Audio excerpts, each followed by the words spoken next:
ஆண்டவர் இயேசுவின் அன்பின் நாமத்தில் உங்களை வாழ்த்துகிறேன்.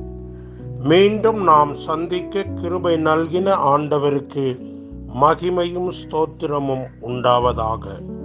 பிரியமானவர்களே, மோசே என்ற ஒரு ஆடு மேய்க்கிற மேய்ப்பனாக மாறின ஒரு மனிதனை தமது ஜனங்களை விடுவிக்கும்படியாக ஆண்டவர் அழைத்தார் என்ற ஒரு செய்தியை நேற்று நாம் பார்த்தோம். இன்று அவர் எதற்காக தம்முடைய மனிதன் மோசேயை அனுப்புகிறேன் என்று சொல்லுகிறார். 8வது வசனம், யாத்ராகமம் 3:8 அவர்களை எகிப்தியரின் கைக்கு விடுதலையாக்கவும். முதலாவது விடுதலை பண்ண. எகிப்தியர் போட்டு தொந்தரவு பண்றாங்க, உபத்திரவப்படுத்துறாங்க, வேதனைக்குள்ள தள்ளுறாங்க, கொடுமையா வேலை வாங்குறாங்கன்னு பார்த்தோம் இல்லையா? இது எல்லாவற்றிலும் இருந்து ஆண்டவர் அவர்களை விடுதலையாக்கணும் அப்படின்னு தீர்மானிச்சிட்டார். 2வது, அவர்களை அந்த தேசத்திலிருந்து நீக்கி அந்த தேசத்தை விட்டே வெளியே கொண்டு வந்து கானானியரும் ஏத்தியரும் எமோரியரும் பெரிசியரும் ஏவியரும் எபூசியரும் இருக்கிற இடமாகிய பாலும் தேனும் ஓடுகிற நலமும் விசாலமுமான தேசத்தில் கொண்டு போய் சேர்க்கவும் இறங்கினேன் என்று ஆண்டவர் சொல்லுகிறார். பிரியமானவர்களே, மோசேயை தேவன் அழைக்கும் போது ஏதோ ஒரு நோக்கமின்றி அழைக்கவில்லை. ஒரு தெளிந்த நோக்கமுடையவராகவே அந்த மோசேயை அழைக்கிறார். அழைத்து என்ன சொல்லுகிறார்?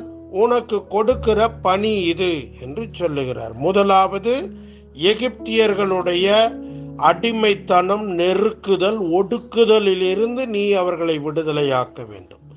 2வது, அந்த தேசத்திலிருந்து நீ அவர்களை வெளியே கொண்டு வர வேண்டும். 3வது, அவர்களை நலமான விசாலமான தேசத்தில் கொண்டு போய் சேர்க்க வேண்டும். அதற்காக நான் வந்திருக்கிறேன், ஆகவே நீ போ என்று ஆண்டவர் சொல்லுகிறார். 10வது வசனத்திலே, நீ இஸ்ரவேல் புத்திரராகிய என் ஜனத்தை எகிப்திலிருந்து அழைத்து வரும்படி உன்னை பார்வோனிடத்துக்கு அனுப்புவேன், வா என்றார். பிரியமானவர்களே, நம்முடைய ஆண்டவர் மிகுந்த அக்கறையுள்ள தேவன். மோசேயை அழைக்கும் போது தம்முடைய நோக்கத்தை நிறைவேற்றுவதற்காகத்தான் தேவன் மோசேயை அழைத்தார். பாருங்கள், நம்மை ஆண்டவர் அழைக்கும் போது நாம் நிறைய நேரம் என்ன நினைக்கிறோம்?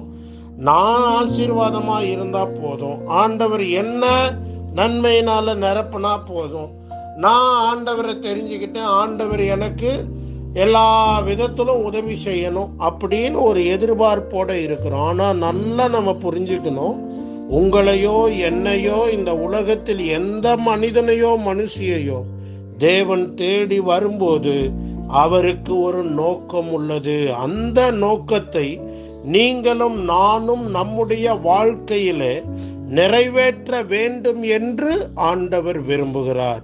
பிரியமானவர்களே, நீங்களும் நானும் விடுதலை பெற்றவர்களாய் வாழ வேண்டும் என்பதும், நாம் உலகத்தின் ஆதிக்கத்தில் இருந்து விலக வேண்டும் என்பதும், ஆண்டவருடைய ராஜ்யத்துக்கு உட்பட்டவர்களாக நாம் வாழ வேண்டும் என்பதும் நம்முடைய ஆண்டவருடைய பிரியம்.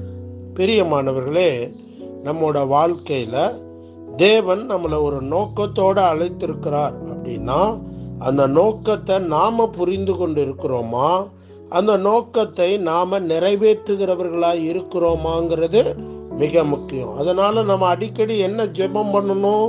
பிதாவே, உம்முடைய சித்தத்தின்படி என்னை நடத்தும். பிதாவே, உங்க விருப்பம் செய்ய எனக்கு உதவி செய்யும். பிதாவே, உங்க சித்தத்தை விட்டு விலகாமல் இருக்கிற ஒரு நல்ல வாழ்க்கையை எனக்கு தாங்க. இதை நம்ம கேட்கணும். அப்ப மோசேக்கு எத்தனையோ போராட்டம் இருந்திருக்கும் அந்த 40 வருடம். ஆனால் தேவன் தம்முடைய நேரத்தில் மோசேயை ஒரு பெரிய பணிக்கு அழைக்கிற தேவன் அவருக்கு வாக்கு பண்றார். என்ன சொல்றாரு? நான் உன்னோட கூட இருப்பேன். பாருங்க, யாத்ராகமம் 3:12 அதற்கு அவர் நான் உன்னோட இருப்பேன் என்று சொல்லுகிறார். ஆகவே உங்களோடு என்னோடு உபத்திரவங்கள் வரலாம், போராட்டங்கள் வரலாம். ஆனால் தேவன் நம்மோடு இருக்கிறார். நம்மை அவர் அழைத்ததற்கு ஒரு நோக்கம் உண்டு. அந்த நோக்கத்தை நாம் நிறைவேற்ற நம்மை ஒவ்வொரு நாளும் ஒப்பு கொடுப்போமானால் அவருடைய இருதயம் நம்மை குறித்து மகிழும். நாமும் ஒரு நிறைவுடையவர்களாய் ஆண்டவருடைய ராஜ்யத்துக்குள்ளே அவரிடத்தில் கடந்து போகலாம். ஆண்டவர் தாமே உங்களை அளவில்லாமல் ஆசீர்வதிப்பாராக. ஆமென்.